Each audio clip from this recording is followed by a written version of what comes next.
Hi. இன்னைக்கு 5 minutes with சத்யாவில் பெற்றோரை கனம் பண்ணுங்கள் அப்படின்னா என்ன? நம்முடைய வயதான பெற்றோரை நேசித்து அவர்களுக்கு கொடுக்க வேண்டிய மரியாதை கொடுப்பது.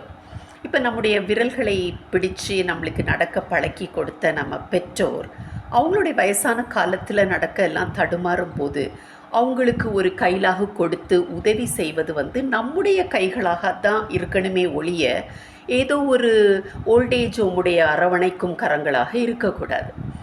இப்போ பார்த்திங்கன்னா நிறைய பேர் ஏசு கிறிஸ்துவை எனக்கு ரொம்ப பிடிக்கும், நான் அவரை ரொம்ப நேசிக்கிறேன் அப்படின்னு சொல்லுவாங்க.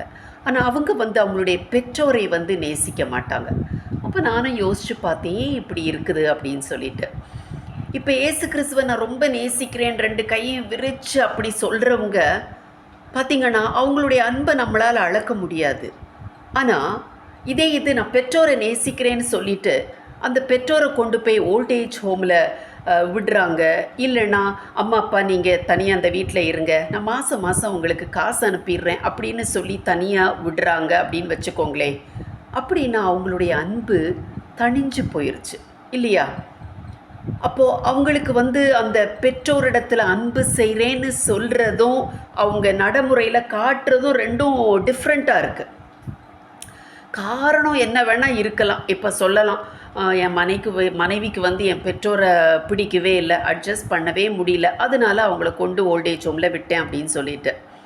இப்போ உங்கள் மனைவியோட பெற்றோர் இருக்காங்கல்ல, அவங்கள உங்கள் அப்பா அம்மா மாதிரி நினச்சி அவங்கள நேசித்து அவங்களுக்கு மரியாதை கொடுத்து அவங்களுக்கு செய்ய வேண்டிய காரியங்களெல்லாம் நீங்கள் அன்போடு செஞ்சு பாருங்களேன்.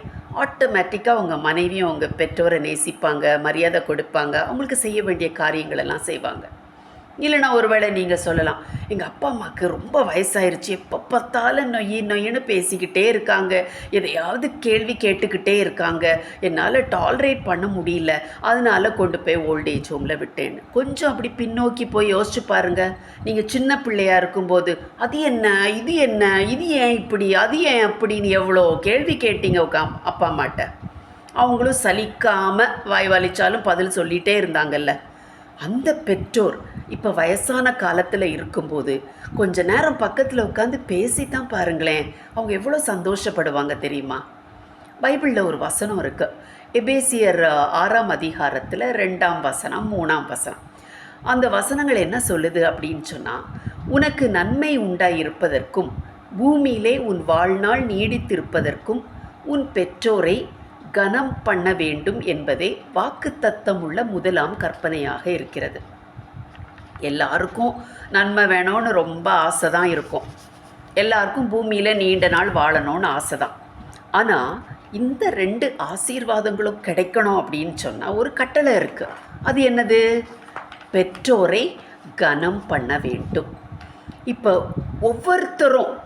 ஒவ்வொரு மனுஷனும் இந்த கட்டளையை ஃபாலோ பண்ணாங்கன்னு வச்சுக்கோங்களேன், இந்த புதுசாக ஓல்டேஜ் ஹோமெல்லாம் முளைக்காது. இந்த பெற்றோரை நைஸ் பண்ணி அவங்கக்கிட்ட அன்பாக இருக்கிறது மாதிரி நடித்து அவங்க சொத்து பத்தெல்லாம் எழுதி வாங்கி கையெழுத்து வாங்கிட்டு அப்புறம் வீட்டை விட்டு துரத்துற அந்த காரியம்லாம் நடக்காது. பெற்றோர் அடிக்கிறது, கொலை கூட பண்ணுறது போன்ற செய்திகள் எல்லாம் வெளியே வராது. அப்படியெல்லாம் இருக்காது. ஒவ்வொருத்தரும் அந்த கட்டளையை பின்பற்றினாங்கன்னா.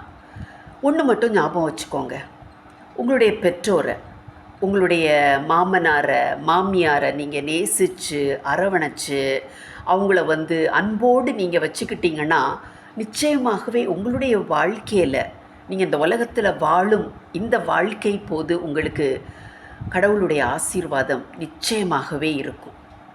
நிறைய பேருக்கு ஆசீர்வாதம் வேணும், ஆனால் அந்த கட்டளை அது கொஞ்சம் கஷ்டம். பைபிள்லேருந்து இவங்க இந்த வசனத்தை சொல்லிட்டாங்கல்ல, அப்போ இது கிறிஸ்தவர்களுக்கு மட்டும் நினைக்காதீங்க, எல்லாருக்கும் அப்பா அம்மா இருக்காங்கல்ல, அப்போ எல்லாருக்கும் இது பொருந்தும். இன்னொன்று முக்கியமான காரியம் நீங்கள் ஞாபகம் வைக்கணும். என்னன்னா, நீங்கள் உங்கள் பெற்றோரை, உங்கள் மாமனாரை மாமியாரை எப்படி ட்ரீட் பண்ணுறீங்கன்னு உங்கள் பிள்ளைங்க வாட்ச் பண்ணிக்கிட்டே இருப்பாங்க. நீங்களும் இந்த வாலிப வயசை கடந்து ஒரு நாள் இன்றைக்கி உங்கள் பெற்றோர் வயசான முதிர் வயதாக இருக்காங்க பார்த்தீங்களா, அதே மாதிரி ஒரு நிலைக்கு நீங்கள் வரணும். அப்போ எப்படி இருக்கும்னு யோசிச்சு பாருங்கள். அதனால் இன்னைக்கு ஒரு முடிவெடுங்க. உங்கள் பெற்றோரை, உங்களுடைய மாமனார் மாமியாரை நேசித்து மரியாதை செலுத்தி அரவணைத்து அவங்க கடைசி நாட்களை சந்தோஷமாக கழிக்க நான் என்னெல்லாம் செய்யணுமோ செய்வேன்னு முடிவெடுங்க. God bless you.